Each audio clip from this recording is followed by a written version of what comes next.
She thought parking her SUV in front of my farm gate every single morning was going to break me.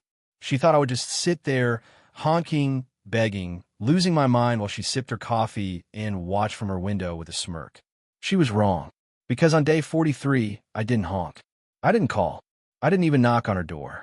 I grabbed a shovel, rented a mini excavator, and by sunrise the next day, her precious white SUV was sitting in the middle of a 6-foot-wide, 3-foot-deep moat, completely stranded on my property, completely legal, and completely unmovable without a tow crane. If you love HOA karma stories where the villain finally gets exactly what they built for themselves, stick around, because this one is unbelievable. It is true, and the ending will make you want to stand up and cheer. Hit subscribe right now so you never miss a HOA Fallout story again. And let's get into it.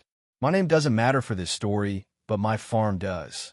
3 generations of my family have worked this land, and when the county allowed a residential development to spring up along the edge of our property line, we didn't fight it. We welcomed our new neighbors. We even offered our roadside stands fresh eggs and produced to the new HOA newsletter. What we didn't expect was that the elected president of that HOA would decide our 200-year-old right-of-way easement, the one legally recorded at the courthouse, was somehow up for negotiation. Her name was Deborah, though everyone in the neighborhood just called her the Colonel behind her back because she ran that HOA like a military operation. Lawn height violations, mailbox color infractions, holiday decoration curfews. She thrived on control, and when she realized my farm gate sat directly across from the shared access road, she decided that gate offended her sense of order. It didn't matter that the gate had been there since before her subdivision existed. It didn't matter that I had legal documentation. She wanted it gone, and when I refused to remove it, she started parking her enormous white SUV directly in front of it, every single morning, blocking my tractor, my feed truck, and my delivery trailers for getting in or out. The first time it happened, I thought it was an accident. I left a polite note. The second time, I knocked on her door and she told me, with a straight face, that she wasn't aware parking there was a problem, while looking directly at my gate. By the third week, it was clear this was deliberate harassment, a petty power play from a woman who genuinely believed her HOA title gave her authority over land she didn't own and never would. I called the sheriff's department twice. They came out, they looked at my easement paperwork, they told her to move, and she moved for exactly 1 day, before parking right back in the same spot the very next morning like nothing had happened. I tried the county. I tried certified letters. I even tried offering to install a small turnaround area on my own dime so her precious SUV wouldn't have to reverse. Nothing worked because this was never actually about parking. This was about Deborah needing to prove that she was the one in charge, that my farm, my gate, my property line meant nothing next to her authority. She'd send other HOA members to check in on me, always with that same tone, always implying that my farm was somehow lowering property values just by existing next to their pristine cul-de-sac. She once told a neighbor, within earshot of my own family, that farms like mine shouldn't be allowed near nice communities.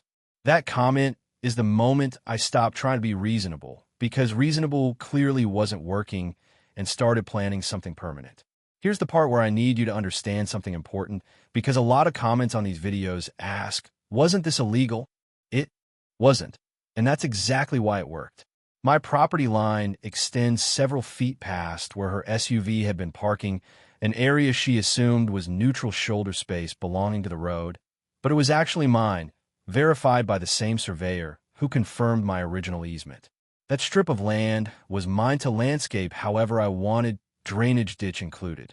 So I called a local excavation contractor, explained I needed proper water drainage installed along my property boundary to prevent flooding on my gate access, which, conveniently, was also completely true since spring runoff had been pooling there for years. We started the dig at 4 in the morning, long before Deborah's alarm clock ever thought about going off. By the time the sun came up, there was a clean, professionally cut drainage trench, 6 feet wide and 3 feet deep, curving directly around the exact spot where her SUV had been parking every single day for over a month.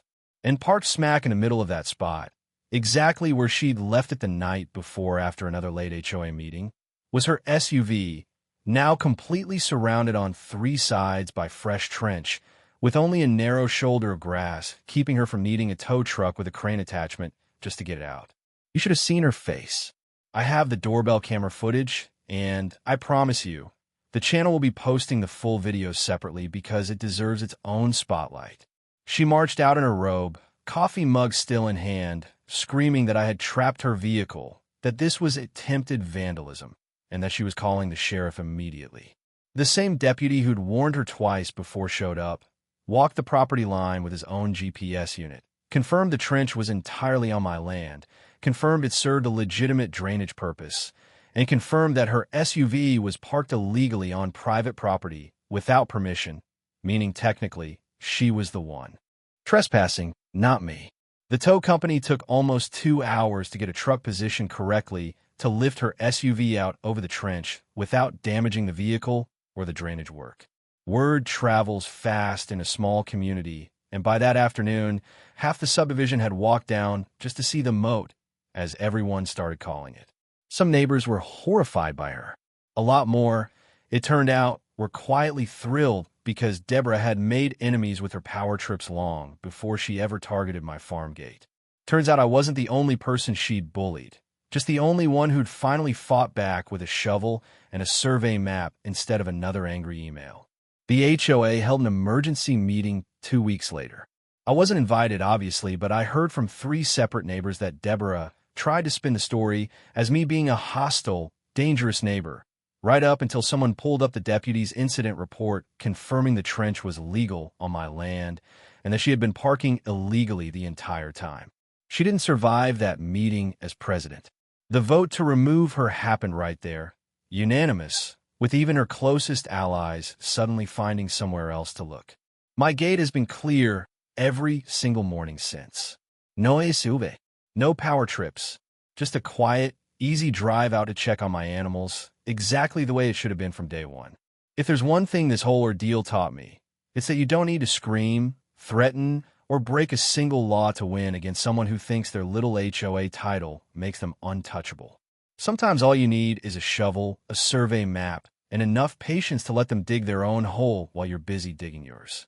If this story had you cheering by the end, smash that like button right now. Drop a comment telling me what you would have done in my shoes, and make sure you're subscribed to the HOA Fallout, because we post brand new true HOA karma stories every single week, and trust me, this is not even close to the craziest one. Turn on notifications so you never miss the moment justice finally catches up to someone who thought the rules never applied to them.